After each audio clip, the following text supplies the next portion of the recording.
Hello everyone. இன்றைக்கி நம்மளோட கிளாஸில் என்ன வீடியோ பார்க்க போகிறோம் அப்படின்னா, சோர்ஸஸ் ஆஃப் த கான்ஸ்டியூஷன் அப்படிங்கிற ஒரு பாலிட்டி டாபிக் பார்க்குறோம். ஸோ இதில் மெயினாக நம்ம இந்த டாப்பிக்கோடைய இம்பார்ட்டன்ஸ் என்னென்னு ஃபஸ்ட்டு சொல்லிடுவோம். இந்த டாப்பிக்கோட இம்பார்ட்டன்ஸ் என்ன அப்படின்னா, நம்ம பின்னாடி என்னென்னலாம் படிக்கிறோமோ அது எல்லாத்துக்கும் பேஸ் இது தான். ஸோ இந்தந்த ப்ரொவிஷன்ஸை நம்ம எடுத்திருக்கோம், ஸோ அந்த ப்ரொவிஷன்ஸை எந்த கண்ட்ரிலேருந்து எடுத்திருக்கோம் அப்படின்னு நம்ம தெரிஞ்சுக்கும்போது தான் நம்மளுடைய இந்தியன் பாலிட்டி இந்த மாதிரி ஃப்ரேம் ஆகிருக்கு அப்படிங்கிற ஒரு ஹோல் அண்டர்ஸ்டாண்டிங் நமக்கு கிடைக்கும். ஸோ அந்த மாதிரி இம்பார்ட்டன்ஸில் அதுதான் முக்கியம். இது தவிர எக்ஸாம் பாயிண்ட் ஆஃப் வியூவில் பார்த்தோம்னா நிறைய டிரெக்ட் கொஷின்ஸ் இதில் இருக்கும். ஃபார் எக்ஸாம்பிள், இந்த மாதிரி ப்ரொவிஷனை நம்ம எந்த கண்ட்ரிலேருந்து எடுத்தோன்னு இருக்கலாம், இல்லை இந்த கண்ட்ரிலேருந்து என்னென்ன ப்ரொவிஷன்ஸ் எல்லாம் எடுத்தோம் அப்படின்னு சொல்லி ஆப்ஷனாக கொடுக்கலாம். ஸோ வைஸ் வேஸாக எப்படி வேணாலும் கொஷின் கேட்கலாம். ஸோ இந்த மாதிரி பார்க்கும்போது ரெண்டு விதத்துலேயுமே ரொம்ப ரொம்ப இம்பார்ட்டன்ட். தென் ஏதோ ஒரு ரைட்டிங் பாயிண்ட் ஆஃப் வியூலையும் அண்டர்ஸ்டாண்டிங் பாயிண்ட் ஆஃப் வியூலையுமே நாங்கள் ஃபர்தராக அந்த கான்செப்ட் பற்றி எக்ஸ்பிளைன் பண்ணதுக்கப்புறம் நமக்கு தெரியும் இது ஃபர்தராக என்னென்ன சப்ஜெக்ட்ஸ் கூட என்னென்ன சாப்டர்ஸ் கூட டைரக்ட் லிங்கோடு இது இருக்குது அப்படிங்கிறது நமக்கு தெரியும். ஓகேவா? So first of all, government of India 1935. So இதை பார்க்குறதுக்கு முன்னாடி நான் இன்னொரு விஷயம் சொல்லிடுறோம். என்னென்னா, நமக்கு இந்தியாவோட சாலியன்ட் ஃபீச்சர்ஸ்னு சில விஷயங்கள் இருக்குது இந்தியன் பாலிட்டியில். அதாவது நம்ம இந்தியாவோட முக்கிய அம்சங்கள்னு சொல்லுவோம். இந்தந்த விஷயங்கள்லாம் இந்தியாவுக்கு மெயின் அப்படிங்கிற மாதிரி, இந்தியாவோட ஒரு சிறப்பான விஷயங்கள் அப்படிங்கிற மாதிரி. ஸோ இதில் ஒவ்வொன்றையும் நம்ம ஒவ்வொரு கண்ட்ரிக்கிட்டேருந்து எடுத்துருக்கும்போது இந்தியாக்கிட்டேருந்து என்ன எடுத்தோம் அப்படின்னு பார்த்தோம்னா இந்த விஷயங்கள். அடுத்து பிரிட்டிஷ்கிட்டேருந்து சில விஷயங்கள் எடுக்கிறோம். ஓகே, நெக்ஸ்ட்டு யூஎஸ்கிட்டேருந்து அடுத்து சில விஷயங்கள் எடுக்கிறோம். ஸோ இந்த மாதிரி ஒவ்வொரு கான்ஸ்டியூஷன்லேருந்து நம்மளுடைய முக்கியமான ஃபீச்சர்ஸ் எடுத்து வச்சுக்கிறோம். ஸோ ஒவ்வொருத்தர்கிட்டேருந்து நம்ம ஒரு யூஸ்ஃபுல்லான கான்செப்ட்ஸ் நம்ம டிரைவ் பண்ணிக்கிறோம். அதுக்கான அண்டர்ஸ்டாண்டிங். ஸோ நெக்ஸ்ட்டு பார்த்தோம்னா, கவர்மெண்ட் ஆஃப் இந்தியா 1935 என்னென்ன விஷயம் எடுத்திருக்கோம் அப்படின்னா, ஃபெடரல் ஸ்கீம். ஸோ இந்தியா ஒரு ஃபெடரல் கண்ட்ரி அப்படின்னு நமக்கு தெரியும். ஸோ அதாவது சென்டர் அண்ட் ஸ்டேட்ஸால் ஆனது, வெறும் சென்டர் மட்டும் இருக்கிறது கிடையாது. ஸோ இது ஃபெடரல் கண்ட்ரி. ஸோ இந்த ஃபெடரல் அப்படிங்கிற அந்த கான்செப்ட் நம்ம கவர்மெண்ட் ஆஃப் இந்தியா 1935 ஆக்ட்லேயே நம்ம பார்த்துருப்போம். இந்தியா ஒரு ஃபெடரலிசம் அப்படிங்கிற மாதிரி சென்ட்ரல் ஸ்டேட்டு, அதாவது ப்ராவின்சஸ் அப்படிங்கிற ஒரு கான்செப்டில் வந்துச்சு அப்படின்ட்டு. ஸோ அந்த ஆக்டில் இந்த விஷயம் இருக்கிறதுனால நம்ம டைரெக்டாக அந்த ஆக்டே நம்ம பேஸாக எடுத்துக்கிட்டோம். Okay, so next your office of governor. So government of India ஆக்ட்லேயே பார்த்திங்கன்னா, ப்ராவின்சஸில் கவர்னரும், இதே யூனியன் லெவலில் நம்மளோட கவர்னர் ஜெனரலும் இருப்பாங்க. ஸோ அந்த மாதிரி ஒரு போஸ்ட் இருக்கணும், ஸ்டேட்டுக்கு கவர்னர் ஒருத்தர் இருக்கணும் அப்படிங்கிற அந்த கான்செப்ட் ஆல்ரெடி 1935 ஆக்டில் இருந்ததுனால நம்ம அதை அப்படியே எடுத்துக்கிறோம். நெக்ஸ்ட்டு ஜுடிஷியரின்னு ஒரு கான்செப்ட். ஜுடிஷியரி ஒரு ஸ்ட்ரக்சர் இருக்குது இல்லையா, ஹை கோர்ட், சுப்ரீம் கோர்ட், அதெல்லாம் நம்ம முன்னாடி 1935 ஆக்டில் ஃபாலோ பண்ணுறது அப்படியே எடுத்துக்கிறோம். Okay, so public service commission, again நம்ம டிஎன்பிஎஸ்சி, இந்த யூபிஎஸ்சி, இந்த மாதிரி விஷயங்கள்லாம் கவர்மெண்ட் ஆஃப் இந்தியா ஆக்ட்லேயே இருக்கிறது நம்ம எடுத்துக்கிறோம். Then emergency provisions and administrative details. So emergency provisions தெரியும் இல்லையா, நம்மளோட national emergency, state emergency, financial emergency, இந்த 3 விஷயத்தையுமே நம்ம எப்படி எடுக்கிறோம் அப்படின்னு பார்த்தோம்னா, இந்த கவர்மெண்ட் ஆஃப் இந்தியா ஆக்டில் டீட்டெயிலாக சொல்லியிருக்கிறது வச்சு எடுக்கிறோம். ஸோ இந்த கான்செப்டை மட்டும் நம்ம ஃபஸ்ட்டு அண்டர்ஸ்டாண்ட் பண்ணிவிட்டு எங்கெங்கெல்லாம் கன்ஃபியூஸ் ஆகும் அப்படிங்கிறத நம்ம கோஆர்டினேட் பண்ணணும். ஓகே, அதுதான் நம்மளோட next work. Okay, so British கான்ஸ்டியூஷனில் பிரிட்டிஷ் அப்படின்னாலே நமக்கு ஃபஸ்ட்டு என்ன ஞாபகம் வந்துடணும் அப்படின்னா, பார்லிமெண்ட். அவங்க எப்போவுமே நமக்கு நிறைய கற்றுக் கொடுத்தது என்னன்னா, பார்லிமெண்ட் ப்ரொசீஜர்ஸ் தான் நமக்கு கற்றுக் கொடுத்துருக்காங்க. ஸோ நம்ம என்ன பண்ணுவோம், அதை அப்படியே ஃபாலோ பண்ணிக்கலாம் அப்படின்னு சொல்லிட்டு நம்ம அதை அப்படியே கொண்டு வந்திருப்போம். ஸோ எந்தெந்த விஷயத்தில் பார்லிமெண்ட்டுன்னு வருதோ அதெல்லாம் மோஸ்ட்லி நம்ம பிரிட்டிஷ்கிட்டேருந்து எடுத்திருப்போம். ஸோ கன்ஃபியூஸ் ஆகணுன்ற அவசியமே இல்லை. ஸோ அதுக்கு இருக்கிற வேர்ட்ஸ் ஒவ்வொன்றா பார்ப்போம். Parliamentary government. ஸோ இந்தியா ஒரு பார்லிமெண்ட்ரி கவர்மெண்ட், பிரசிடென்ஷியல் கவர்மெண்ட் கிடையாது. ஏன்னா பார்லிமெண்ட்ரி கவர்மெண்ட்னா என்னென்னா, குரூப் ஆஃப் பீப்புள் ரூல் பண்ணுறது. நம்ம எலெக்ட் பண்ணுற எம்எல்ஏஸ் தான் ரெப்ரசன்ட் பண்ணுறாங்க. அதே மாதிரி அவங்கள மேலே இருக்கிறது நம்ம மினிஸ்டர் இருக்காங்க. அதுக்கப்புறம் நம்ம பிஎம், சிஎம்னு சொல்லி நம்மளால் எலெக்ட் பண்ணப்படுறவங்க தான் அந்த விஷயங்களை பண்ணுறாங்கங்கிறது parliamentary government. Okay, so next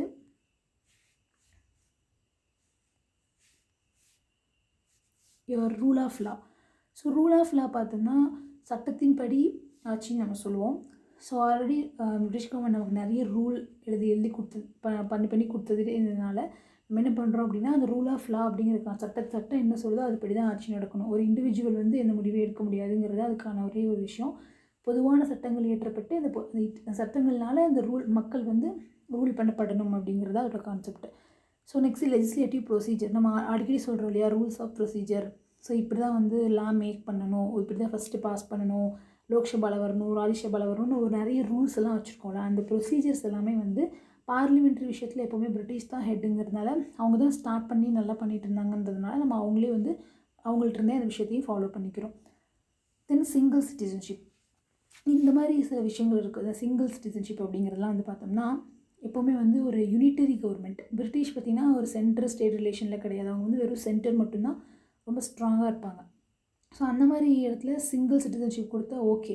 but India மாதிரி ஃபெடரல் கண்ட்ரி எல்லோரும் என்ன பண்ணுவாங்கன்னா டியூவல் சிட்டிசன்ஷிப் கொடுப்பாங்க. ஸ்டேட்டுக்கு ஒரு சிட்டிசன்ஷிப், சென்டருக்கு ஒரு சிட்டிசன்ஷிப். ஆனால் நம்ம வந்து என்ன பண்ணியிருக்காங்க, பிரிட்டிஷ் ஏன் ஃபாலோ பண்ணுறோம் அப்படின்னா, இந்தியா மாதிரி ஒரு கண்ட்ரியில் வந்துட்டு 2 சிட்டிசன்ஷிப் கொடுத்தா நிறைய டைவர்சிட்டினால நிறைய ப்ராப்ளம் வரும் அப்படின்றதுனால இந்தியா அப்படிங்கிறது ஒரு சிட்டிசன்ஷிப் தான் அப்படின்ற கான்செப்ட் வந்து யுனைட்டை கொண்டு வரதுக்காக நம்ம என்ன பண்ணுறோம், பிரிட்டிஷ் கான்ஸ்டியூஷன் இருக்கிற அந்த சிங்கிள் சிட்டிசன்ஷிப் கான்செப்டை எடுத்துக்கிறோம். ஓகே, ஸோ இது வந்து ஃபெடரலுக்கு ஆப்போசிட் தான். பட் ஃபெடரல் கண்ட்ரி அப்படின்னாலே கண்டிப்பாக வந்து டியூவல் சிட்டிசன்ஷிப் தான் இருக்கும். பட் வந்து நம்ம வந்து என்ன பண்ணுறோம், எப்போவுமே நம்ம பியூர்லி ஃபெடரலும் இருக்க மாட்டோம், பியூர்லி யூனிட்டரியாகவும் இருக்க மாட்டோம். ஸோ ரெண்டுக்கும் இன்பிட்வீனாக நம்ம இருக்கிறதுனால நம்ம வந்து என்ன சொல்லலாம் அப்படின்னா, நம்மளோட வந்து பார்ட்லி ஃபெடரல் அந்த மாதிரி சொல்லலாம், குவாசி ஃபெடரல்னு சொல்லுவாங்க, பாதிக்கு பாதி தான் இருப்போம். ஸோ நம்ம சிங்கிள் சிட்டிசன்ஷிப்ன்ற கான்செப்டை நம்ம வந்து எடுத்துக்கிட்டோம். Okay, next you can see cabinet system. அது வந்து ஒரு பார்லிமெண்ட் சம்மந்தப்பட்ட விஷயம். கேபினெட்டுங்கிறது யார் அப்படின்னா, மினிஸ்டருங்களே முக்கியமான மினிஸ்டர்கள். சில டெசிஷன் எடுக்கும்போது எல்லா மினிஸ்டரையும் கூப்பிட்டு எடுக்க முடியாதுன்றதுனால ஃபினான்ஸு, எக்ஸ்டர்னல் அஃபேர்ஸ், ஹோம், இந்த மாதிரி முக்கியமான மினிஸ்டர்ஸ் மட்டும் இருப்பாங்க. அதான் அந்த கேபினெட் சிஸ்டம்ங்கிறது. இதுவும் பார்லிமெண்ட் சம்மந்தப்பட்ட விஷயம் தான். ஸோ நேம்லேயே நமக்கு தெரியும்.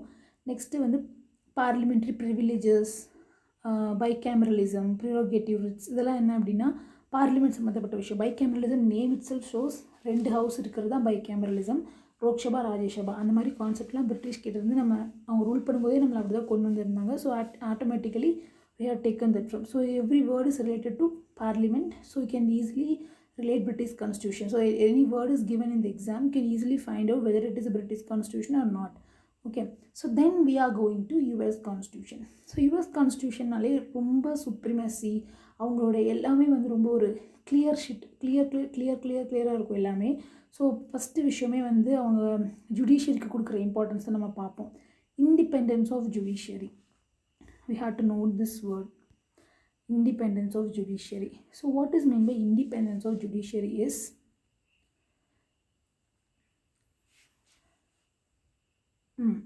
ஸோ ஜுடிஷியரி அப்படிங்கிறவங்க வந்து இருக்கிறாங்க அப்படின்னு மட்டும் நம்ம இல்லாமல் நம்மளோட principal organs of the constitution என்னென்ன அப்படின்னு பார்த்தோம்னா லெஜிஸ்லேட்டிவ், எக்ஸிக்யூட்டிவ், ஜுடிஷியரி, இந்த 3 பேர் தான் மெயினான ஆர்கன்ஸ். இந்த மெயின் ஆர்கன்ஸில் ஒருத்தரும் இண்டிபெண்ட்டாக இருந்தால் தான் அவங்களுடைய ஒர்க்கை வந்து கரெக்டாக செய்ய முடியும். ஸோ இதே வந்து ஜுடிஷியரி வந்து லெஜிஸ்லேட்டிவ் டிபெண்ட் பண்ணி தான் இருக்குது, அவங்க தான் இவங்களை அப்பாயிண்ட் பண்ணணும், அவங்க தான் இவங்களுக்கு சேலரி போடணும், அந்த மாதிரி எல்லாமே வச்சோம்னா ஒரு ஜட்ஜினால் இண்டிபெண்ட்டாக இருக்க முடியாது. ஒரு மினிஸ்டருக்கோ யாரோ ஒருத்தருக்கு பயந்து வேலை செய்கிற மாதிரி இருக்கும். ஸோ அதுதான் இண்டிபெண்ட் ஆஃப் ஜுடிஷியரி. ஸோ அந்த இண்டிபெண்டன்ஸ் ஆஃப் ஜுடிஷியரிங்கிற கான்செப்ட் வந்துட்டு நம்ம யூஎஸ் கான்ஸ்டியூஷன்லேருந்து எடுக்கிறோம். ஸோ கன்ஃபியூஷனாக ஒரு விஷயத்தை கவனிக்கணும். ஜுடிஷியரிங்கிற கான்செப்டை வந்து கவர்மெண்ட் ஆஃப் இந்தியா ஆக்ட்லேருந்து எடுக்கிறோம். பட் இண்டிபெண்டன்ட் அந்த ஜுடிஷியரி எப்படி இருக்கணும், அதாவது ஸ்ட்ரக்சர் மட்டும் நம்ம கவர்மெண்ட் ஆஃப் இந்தியா ஆக்ட்லேருந்து எடுக்கிறோம். அந்த ஃபங்க்ஷன் எப்படி பண்ணணும் அப்படிங்கிறது வந்துட்டு நம்ம யூஎஸ் கான்ஸ்டியூஷன்லேருந்து எடுக்கிறோம். ஸோ மோஸ்ட்லி இந்த ஸ்ட்ரக்சர் ஃபங்க்ஷன் டிஃபரன்ஷியேட் பண்ணாலே நம்மளால் ஈஸியாக புரிஞ்சிக்க முடியும். ஸ்ட்ரக்சர்னால் என்ன, இப்படி தான் இருக்கணுங்கிற அமைப்பு. பட் ஃபங்க்ஷன்னா என்ன, அது இப்படி செயல்படணுங்கிற அந்த வரைமுறை. ஓகே, ஸோ இந்த 2 டிஃப்ரென்ஸ் தான் நம்ம பார்க்குறோம். So next judicial review. நான் ஜுடிஷியல் சம்மந்தப்பட்ட விஷயங்கள் எல்லாமே நம்ம பார்த்துருவோம். Judicial review. So judicial review means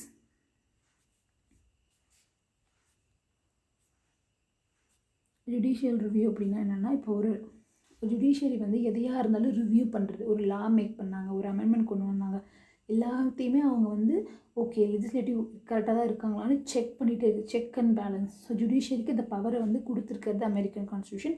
நம்மளும் நம்ம லெஜிஸ்லேச்சரை செக் பண்ணுறதுக்கு இந்த மாதிரி ஒரு டைப் வேணும் அப்படின்றதுக்காக நம்ம என்ன பண்ணுவோம்னா ஜுடிஷியல் ரிவ்யூங்கிற கான்செப்டை நம்ம அமெரிக்கன் இது ஒரு ஃபங்க்ஷன் தான். ஆக்சுவலி ஜுடிஷியரியோடைய ஒரு ஃப்ரீடம் வந்து எந்த அளவுக்கு லிமிட் பண்ணுறது அந்த வேர்டு. ஜுடிஷியல் ரிவ்யூன்னு இப்போ கொடுத்தீங்கன்னா பவர் அதுக்கு நீங்கள் கொடுக்குறீங்க, ஜுடிஷியரிக்கு பவர் கொடுக்குறோன்னு அர்த்தம். ஓகே, ஸோ நெக்ஸ்ட்டு நம்மளோட ஒரு கான்ஸ்டியூஷனில் ஒரு யூஎஸ் கான்ஸ்டியூஷனாலே நம்ம ஞாபகம் வைக்க வேண்டியது என்னென்னா, அவங்க வந்து ஒரு ஒரு இண்டிவிஜுவலோடைய இண்டிபெண்டன்ஸை ரொம்ப பாதுகாக்கணும்னு நினைப்பாங்க. அதுதான் அவங்களுடைய மெயின் பேசிக்கான விஷயமா இருக்கும்.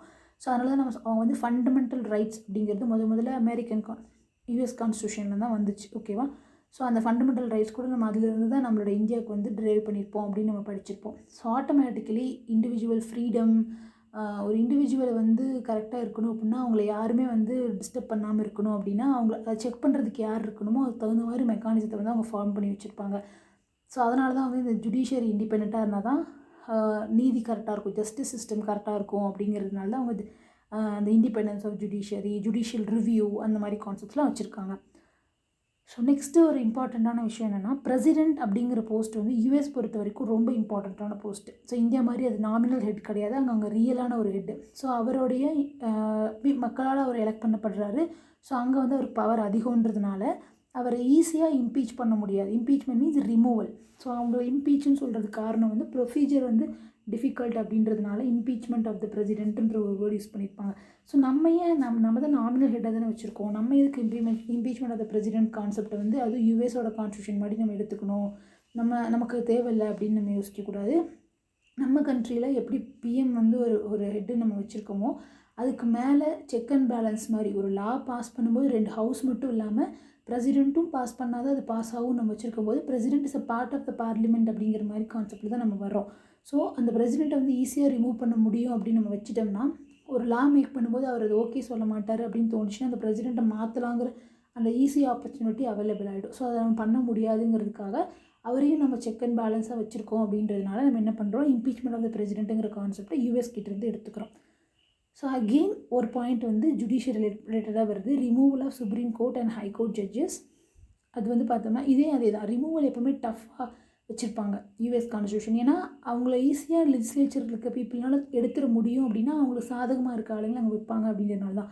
ஸோ இந்த இண்டிபெண்டன்ஸ் ஆஃப் ஜுடிஷியரி, ரிமூவல் டிஃபிகல்ட்டாக வைக்கிறது, இந்த மாதிரி ரொம்ப ஃபங்க்ஷனலான விஷயங்கள்லாம் யூஎஸ் சம்மந்தப்படுது. ஜுடிஷியரிங்கிற வேர்டு வரலையும் இங்கே யூஎஸ் நோக்கி தாராளமாக போகலாம், அவ்வளோ கிளியர் கட்டாக அங்கே தான் எல்லா விஷயங்களும் இருக்கும். Then post of vice president, already impeachment of vice president பற்றி பார்த்தோம். அவர் எப்படி ரிமூவ் பண்ணுற ப்ரொசீஜர் வந்து நம்ம அங்கே எடுத்துருக்க மாதிரி வைஸ் பிரசிடென்ட்டுங்கிற போஸ்ட்டே நம்ம வந்து யூஎஸ் பார்த்து தான் எடுத்திருக்கோம். ஸோ அங்கே வந்து ஒரு பிரசிடெண்ட் இல்லை அப்படின்னா வைஸ் பிரசிடெண்ட்டாக ஆக்ட் பண்ணலாம். பட் இங்கே அந்த மாதிரி அப்படியே மாறிட முடியாது, ஜஸ்ட் ஒரு டெம்பரரி பீரியடுக்கு தான் பண்ண முடியும்.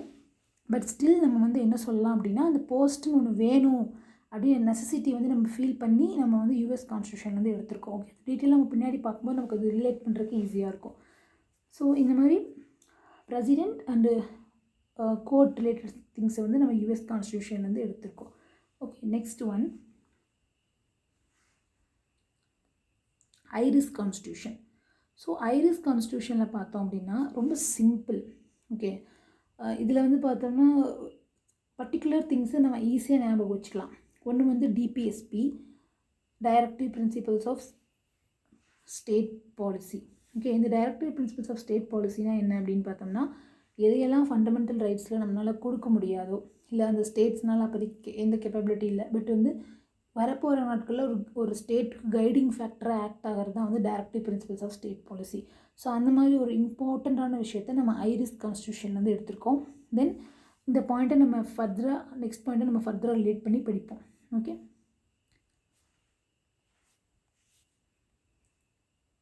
ஸோ நம்ம வந்துட்டு இப்போது கனடியன் கான்ஸ்டியூஷன் பார்க்குறோம். கனடியன் கான்ஸ்டியூஷனில் ஃபஸ்ட்டு இம்பார்ட்டன்ட் விஷயம் வந்து federation with a strong centre. So இந்த வேர்டு ரொம்ப ரொம்ப important. So federation with strong centre means what is federation அப்படின்னு பார்த்தோம்னா, ஆல்ரெடி சொல்லிட்டோம், சென்டர் அண்ட் ஸ்டேட் அப்படிங்கிற அந்த ஒரு ஸ்ட்ரக்சர் தான். சென்டரும் ஸ்டேட்டும் இருக்கிறது தான் ஃபெடரேஷன். Okay, federal. ஸோ இதுலேயே என்ன சென்டர் வந்து ஸ்ட்ராங்காக இருக்குமா இல்லை ஸ்டேட் ஸ்ட்ராங்காக இருக்குமாங்கிறத பொறுத்து இதோட ஃபங்க்ஷன் மாறுது. ஸோ யூஎஸ் பொறுத்த வரைக்கும் ஸ்டேட்ஸ் ஆர் கிவன் மோர் பவர். ஸோ அவங்களுக்கு வந்து அந்த இண்டிபெண்டன்ஸ் வந்து அதிகமாக கொடுத்துருப்பாங்க. ஸோ அங்கே இருக்கிற ஸ்ட்ரக்சரே வேறு. பட் வந்து கனடா மாதிரி கண்ட்ரியில் வந்துட்டு சென்டர் வந்து ஸ்ட்ராங்காக இருப்பாங்க. ஈவன் அங்கே சென்ட்ரல் ஸ்டேட்னு ரெண்டு ஸ்ட்ரக்சர் இருந்தாலும் centre is more stronger. Because அந்த கண்ட்ரியை வந்து ஒரு ஸ்ட்ராங்கராக வச்சுருக்கணும், யூனியனாக வச்சுருக்கணும் அப்படின்னா அந்த ஒரு ஸ்ட்ரென்த்து ஸ்ட்ராங்காக இருக்கணும் அப்படின்ற இந்த ஒரு நெசசிட்டி வந்து தேவைப்படுறதுனால கனடியன் கான்ஸ்டியூஷன் அவங்க வந்து என்ன பண்ணியிருக்காங்கன்னா ஸ்ட்ராங் சென்டர்ன்ற கான்செப்ட் வச்சுருக்காங்க. பட் யூஎஸ் வந்து டிஃப்ரெண்ட். ஸோ இந்தியா எதை எடுத்திருக்கோம் அப்படின்னு பார்த்தோம்னா நம்ம கனடா மாடல் தான் ஃபாலோ பண்ணுறோம். Because we are following strong centre. இது நம்ம எப்படி வந்து சும்மா வாயில் சொல்ல முடியாது. நிறைய ப்ரொவிஷன்ஸ் நம்ம பின்னாடி ஆர்டிக்கலில் படிக்கும்போது நமக்கு தெரியும். ஒரு சில விஷயங்களில் வந்து கான்கரண்ட் லிஸ்ட் ஆகட்டும், பொதுப்பட்டியலில் வந்து 2 பேரும் ஸ்டேட்டும் லா ஆகிட்டலாம், சென்ட்ரலும் லா ஆகிட்டலாம். பட் எனிவே 2 பேரும் லா ஏற்றும்போது யாரோடது ப்ரிவைல் ஆகும்னா சென்டரோட தான் ப்ரிவைல் ஆகும். It obviously shows this was a strong centre. So strong centre இருக்கும்போது தான் இந்த மாதிரி ஒரு கான்செப்ட் வந்து நமக்கு வரும். ஓகேவா? ஸோ இந்த மாதிரி நிறைய ப்ரொவிஷன்ஸ் நம்ம எக்ஸாம்பிளுக்கு சொல்லலாம். ஒவ்வொரு ப்ரொவிஷனையும் நீங்கள் இதை வச்சே ஞாபகப்படுத்திட்டு இருந்தாலும் தெரியும். எல்லா இடத்துலையும் ஸ்ட்ராங்கான சென்டர் இருக்கிற மாதிரி தான் ஆக்ட் எல்லாமே இருக்கும். ஒரு எமர்ஜென்சி போடுறதா இருக்கட்டும், இல்லை ஒரு முக்கியமான லா மேக் பண்ணுறதாகட்டும். ஸோ அந்த மாதிரி ஒரு டிஃப்ரெண்ட் விஷயத்தில் ஒரு எமர்ஜென்சி சுச்சுவேஷனில் இல்லை நம்மளுடைய கண்ட்ரியோடைய ப்ரொடெக்ஷனில் அது மாதிரி நிறைய விஷயங்களில் சென்டர் வந்து அவங்களோட டிசிஷன் எடுப்பாங்க. ஸ்டேட்ஸ் வந்து அதை ஆப்ளிக் பண்ணுவாங்க. ஸோ பிகாஸ் எதுக்காகனா மொத்த கண்ட்ரியோட யூனிட்டியை வந்து ப்ரொடெக்ட் பண்ணுறதுக்காக. ஸோ நம்ம கனடாவோட மாடல் தான் ஃபாலோ பண்ணுறோம். ஸோ இதுக்கு முன்னாடி நம்ம ஃபெடரேஷன்ற ஒரு வேர்டு இதுக்கு முன்னாடியே பார்த்துட்டோம். ஃபெடரல் ஸ்கீம் அப்படின்னு சொல்லிட்டு. ஸோ நான் மறுபடியும் இதுதான் சொல்கிறேன். ஒரு வேர்டு வரும்போது ஸ்ட்ரக்சர் கவர்மெண்ட் ஆஃப் இந்தியா ஆக்ட்லேருந்து எடுத்துக்கிட்டோம். சென்ட்ரல் ஸ்டேட்டுன்ற இருக்கணும் அப்படிங்கிறத. பட் அது எப்படி ஃபங்க்ஷன் ஆகுது அப்படிங்கிற விஷயத்த வந்து கனடாவிலேருந்து எடுத்துக்கிட்டோம். ஸோ இந்த டிஃப்ரென்ஸ் நமக்கு தெரியணும். ஸோ நம்ம ஆல்ரெடி ரெசிடுவரி பவர்ஸ் பற்றி இதுக்கு முன்னாடி வீடியோஸில் வந்து டிஸ்கஸ் பண்ணியிருக்கோம்.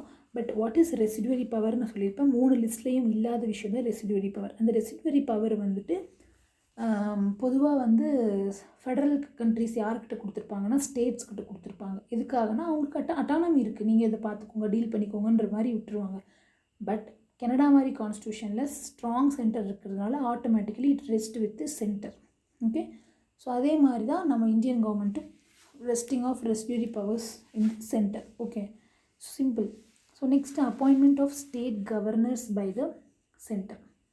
இதுவும் அதே தான். கவர்னரை சென்டர் அப்பாயின்ட் பண்ணுறது எதுக்காக அப்படின்னா கவர்னர் வந்து சென்டருடைய ஒரு பிரதிநிதி மாதிரி அங்கே இருந்து லைக் ஒரு பிரிட்ஜ் மாதிரி ஆக்ட் ஆவார். ஓகே. ஸோ இது வந்து அவங்களோட ஏஜென்ட்டுன்னு நம்ம சொல்ல முடியாது, இல்லை ரெப்ரசன்டேட்டிவ்னு சொல்ல முடியாது. இது எப்படி சொல்லலாம்னா 2 பேர்த்தையும் கனெக்ட் பண்ணுற ஒரு பிரிட்ஜ் மாதிரி தான் அவர் இருப்பார். ஸ்டேட் கவர்மெண்ட்டையும் சென்ட்ரல் கவர்மெண்ட்டையும் கனெக்ட் பண்ணுற ஒரு பிரிட்ஜ் மாதிரி தான் இருப்பார். ஸோ அதுதான். ஆனால் வந்து அப்பாயின்ட் பண்ணுறது யாருன்னா அவங்கள அப்பாயின்ட் பண்ணுறதே வந்து சென்ட்ரல் கவர்மெண்ட் தான். அப்போ என்ன, ஆட்டோமேட்டிக்காக it favours central government. So நான் தான் அப்பாயின்ட் பண்ணுறேங்கும்போது ஆட்டோமேட்டிக்காக அவர் எனக்கு ஃபேவராக இருப்பாருன்ற ஒரு கான்செப்ட் இருக்குது. Favour means it doesn't means favouritism, but it like அவங்க சொல்கிறது கரெக்டாக வந்து கன்வே ஆகிறது. ஒரு ஹோல் இந்தியா பாயிண்ட் ஆஃப் வியூவில், யூனிட்டி பாயிண்ட் ஆஃப் வியூவில் அவங்க திங்க் பண்ணி ஒரு விஷயம் சொன்னால் அதை ஸ்டேட்க்கு வந்து கன்வே பண்ணுறது தான் கவர்னருடைய ஒரு ஒர்க் மாதிரி. ஸோ அதான் appointment of state governors by the centre. So இது மோஸ்ட்லி எல்லாமே பார்த்தோம்னா ஸ்ட்ராங் சென்டர் கான்செப்ட்குள்ளேயே வந்துடும் இந்த 3 பாயிண்ட்டும். ஸோ ஈஸியாக நம்ம ஞாபகம் வச்சுக்கலாம். தென் நெக்ஸ்ட் பாயிண்ட் மட்டும் கொஞ்சம் different. Advisory jurisdiction of the supreme court. இது வந்து பார்த்தோம்னா சுப்ரீம் கோர்ட்டுக்கு வந்து அட்வைசரி ஜூரிஸ்டிக்ஷன் ஒரு ஜோன் இருக்கும். நம்ம பின்னாடி வர கிளாஸஸ் இதை பார்ப்போம். இது அவ்வளோ டிஃபிகல்ட் கிடையாது. இதுக்கு முன்னாடி கோர்ட் சம்மந்தப்பட்ட எல்லா விஷயத்தையும் நம்ம யூஎஸ்லேயே பார்த்துட்டோம். ஸோ வந்து சுப்ரீம் கோர்ட் வந்து சம்டைம்ஸ் அட்வைசரி ரோல் எடுத்து பிரசிடெண்ட்டுக்கு அட்வைஸ் கொடுக்கலாம், பிரசிடெண்ட் கேட்டார்னா அட்வைஸ் கொடுக்கலாம் அப்படின்ற மாதிரி சில ப்ரொவிஷன்ஸ்லாம் இருக்குது. ஸோ அந்த மாதிரி ப்ரொவிஷன்ஸை வந்து நம்ம கனடாலேருந்து எடுத்துக்கிட்டோம். ஓகே. பிகாஸ் இது வந்து ஒரு ஸ்ட்ராங் சென்டர் இருக்கும்போது ஆட்டோமேட்டிக்கலி வந்து இந்த மாதிரி பிரசிடெண்ட்டுக்கு இந்த மாதிரி சில பவர்ஸ் இருந்துச்சுன்னு அப்படின்னா அவர் வந்து லைக் ஒரு சென்டர் ஏதாவது மிஸ்டேக் பண்ணும்போது சரி பண்ணிக்கலாம் அப்படின்ற ஒரு கான்செப்ட்லேயே இருக்கலாம், வேறு எந்த ஒரு வியூவில் வேணால் இருக்கலாம். But it was given advisory jurisdiction. Okay. So Canadian constitution இதோட முடியுது. Next Australian constitution. So Australian constitution பார்த்தோம்னாலே ஃபுல் அண்ட் ஃபுல் 2 திங்ஸ் வந்து மிங்கிள் ஆகிற மாதிரியே தான் இருக்கும். ஸோ ஈஸியாக நம்ம அதை ஞாபகம் வச்சுக்கலாம். எப்படின்னா கன்கரண்ட் லிஸ்ட் ஆல்ரெடி சொன்னோம். ஸ்டேட்டுக்கு ஸ்டேட் லிஸ்ட்டு, சென்டருக்கு central list. Then what is concurrent list? It is பொது, 2 பேத்துக்கும் இருக்கிற காமனான ஒரு விஷயம். ஸோ காமன் அப்படின்ற விஷயத்தில் நீங்கள் யார் வேணாலும் லா மேக் பண்ணலாம். Okay. So education, nowadays it is education வந்து ஒரு கான்கரண்ட் லிஸ்ட்டில் இருக்குது. ஸோ கன்கரண்ட் லிஸ்ட்டில் இருக்கிற விஷயத்த நீ யார் வேணாலும் லா மேக் பண்ணலாம் அப்படிங்கிறதுனால நிறைய ப்ராப்ளமும் வரும். அஸ் வெல் as சம்டைம்ஸ் அது ஒரு யூனிக்கான ஒரு சொல்யூஷன் கொடுக்கறதுக்கும் சான்சஸ் இருக்குது. ஸோ இந்த மாதிரி ஒரு விஷயம் வந்து ஆஸ்திரேலியா கான்ஸ்டியூஷன் வந்து எடுத்திருக்கோம். தென் இந்த பாயிண்ட் நெக்ஸ்ட் பார்ப்போம். Next joint sitting of the 2 house of the parliament. லோக்சபாவும் ராஜ்யசபாவும் தனித்தனியாக தான் சிட் பண்ணுவாங்க. பட் ஏதாவது ஒரு ப்ராப்ளம் 2 பேத்துக்கும் ஒரு டெட்லாக் வருது, ஒரு லா பாஸ் பண்ணுறதுல நிறைய டெட்லாக்ஸ் வருது அப்படின்னா அப்போ என்ன பண்ணுவாங்க அப்படின்னா ஜாயின்ட் சிட்டிங் அரேஞ்ச் பண்ணுவாங்க. ஸோ இதுவும் பார்த்தீங்கன்னா 2க்கும் மிட், லோக்சபாவுக்கும் ராஜ்யசபாவுக்கும் மிட் அப்படிங்கிற கான்செப்ட் தான். ஸோ இதுவும் வந்து ஆஸ்திரேலியன் கான்ஸ்டியூஷன் வந்து நம்ம எடுத்திருக்கோம் இந்த ப்ரொவிஷனையும். Okay. Freedom of trade and trade and commerce and intercourse அப்படிங்கிறது வந்து ஜஸ்ட்டு ஒரு 2 ஸ்டேட் வந்து எப்படி ஃப்ரீடமாக ட்ரேட் பண்ணணும் அப்படிங்கிற மாதிரி ஒரு பார்ட்லாம் இருக்கும். பட் அது எக்ஸாம் பாயிண்ட் ஆஃப் வியூவில் அவ்வளோ இம்பார்ட்டன்ட் இல்லைனாலும் இந்த ப்ரொவிஷன் வந்து இங்கேருந்து எடுத்துருக்க மட்டும் ஞாபகம் வச்சுட்டா போது இது அவ்வளோ இம்பார்ட்டன்ட் கிடையாது. So next one Germany. So ஜெர்மனிங்கும்போது ஒன்றே ஒரு பொசிஷன் தான், suspension of fundamental rights during emergency. So emergency அப்போ ஃபண்டமெண்டல் ரைட்ஸை நம்ம சஸ்பெண்ட் பண்ணுறோம்.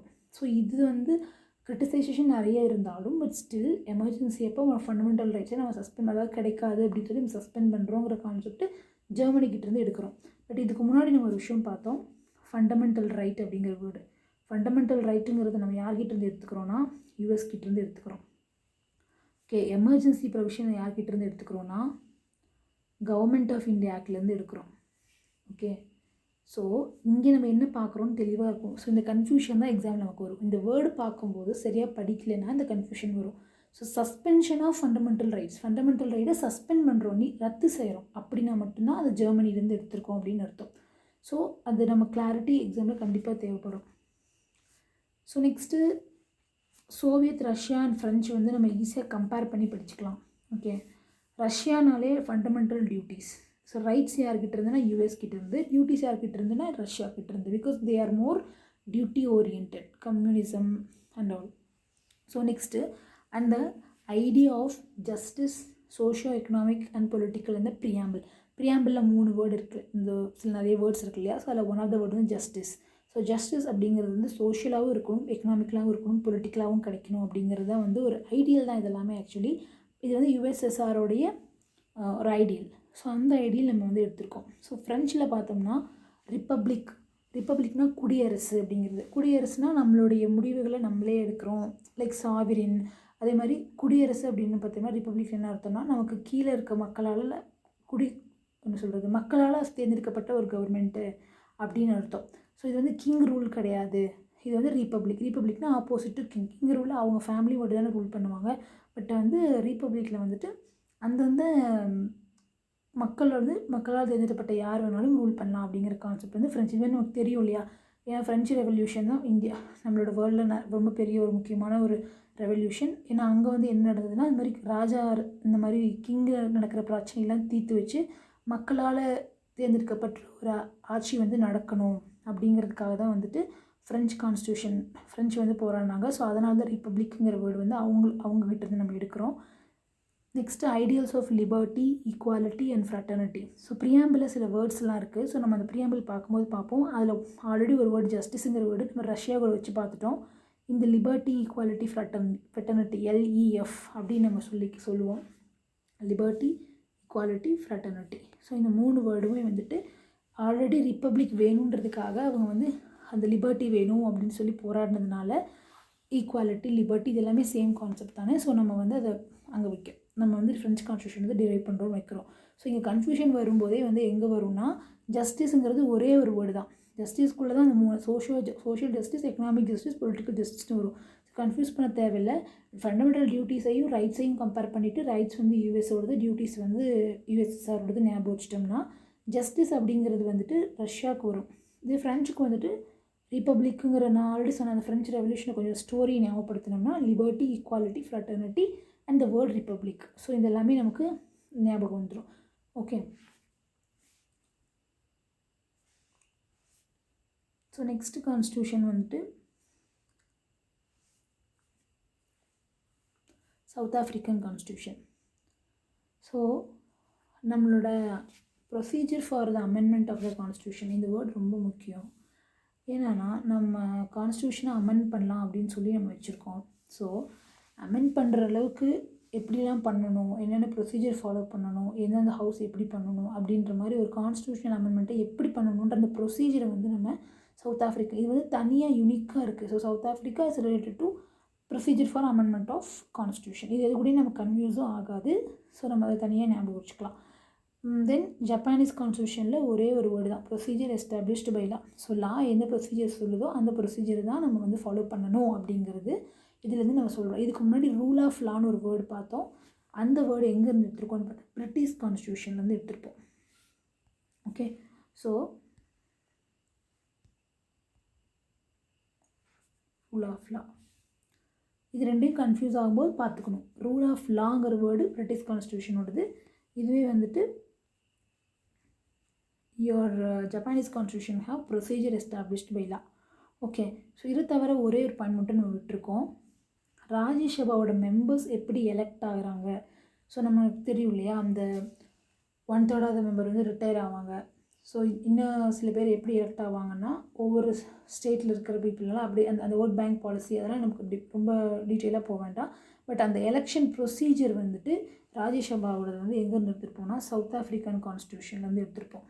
ஓகே, ஸோ அப்படியே நம்ம முன்னாடி போனோம்னா ஐரிஷ் கான்ஸ்டியூஷனில் இருந்து nomination of members to Rajya Sabha. So elect பண்ணி எடுக்கிறது அங்கே, ஏன்னா ராஜ்யசபாக்கு 12 நாமினேஷன் இருக்குது, பிரசிடென்ட் பண்ணுவார். ஓகேவா, ஸோ அந்த இது வந்து ராஜ்யசபா மட்டும்தான் 2 இடத்துலையுமே பார்க்குறோம். அங்கேயும் ராஜ்யசபா தான், இங்கேயும் ராஜ்யசபா தான். அங்கே எலெக்டட் மெம்பர், இங்கே nominated member. So N is for I.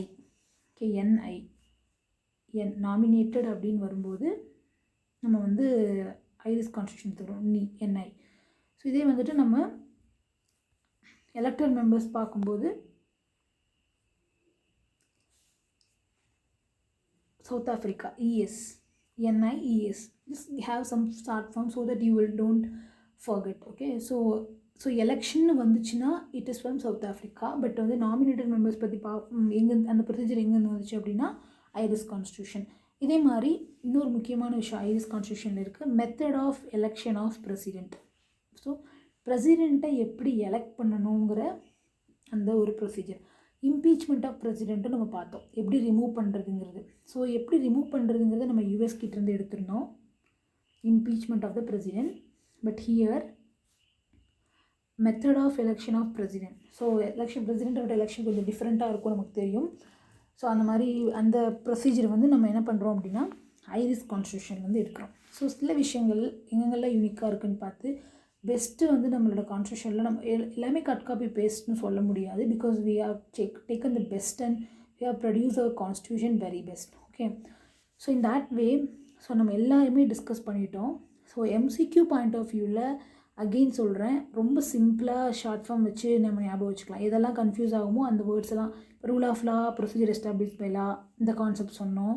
So இந்த மாதிரி ரொம்ப சிம்பிளாக நம்ம வந்து MCQ பாயிண்ட் ஆஃப் வியூவில் படிச்சுட்டு அண்டர்ஸ்டாண்டிங் பாயிண்ட் ஆஃப் வியூவில் பிரிட்டிஷோடது யூஎஸோடது நமக்கு ரொம்ப இம்பார்ட்டன்ட். நம்மளோட கைடு மாதிரி எல்லா இடத்துலையும் கூட வந்துகிட்டே இருக்கும் இந்த பாயிண்ட்டை. அதே மாதிரி கனடா, பிகாஸ் நம்ம வந்து ஃபெடரல் ஸ்ட்ரக்சரு, பட் வந்து US மாதிரி கிடையாது அப்படிங்கிறத நம்ம மறுபடியும் தெளிவாக சொல்லணும். இல்லாட்டி இப்போ வந்து யூனியன் அப்படின்ற ஒரு இஷ்யூ வந்து போயிட்டுருக்கு இல்லையா. ஸோ யூனியன் அப்படின்னா என்னென்னா சென்டரும் ஸ்டேட்டும் சேர்ந்து உருவான ஒரு விஷயம் தான். ஸோ அதுதான் கனடா. நான் வந்து US மாதிரி எனக்கு ஸ்டேட்டுக்கு அதிகம் பவர் கூட நம்ம கேட்க முடியாது, பிகாஸ் நம்மளோட ஸ்ட்ரக்சரே நம்மளோட ஃபங்க்ஷன் அந்த மாதிரி கிடையாது. ஸோ நம்ம கனடாவுடைய அந்த அண்டர்ஸ்டாண்டிங் நமக்கு வேணும். அதை தவிர மிச்சம் எல்லாத்தையுமே நம்ம எப்படி படிச்சுக்கலாம் அப்படின்னா ஒரு பேசிக் டிஃபரன்ஸ் வச்சு அதுக்கான அண்டர்ஸ்டாண்டிங் வச்சு நம்ம படித்தோம்னா இந்த சோர்ஸஸ் வந்து பர்ஃபெக்டாக நமக்கு புரியும். இந்த சோர்ஸஸ் வந்து அண்டர்ஸ்டாண்டிங் பாயிண்ட் ஆஃப் வியூலையும் ரொம்ப இம்பார்ட்டண்ட்டு.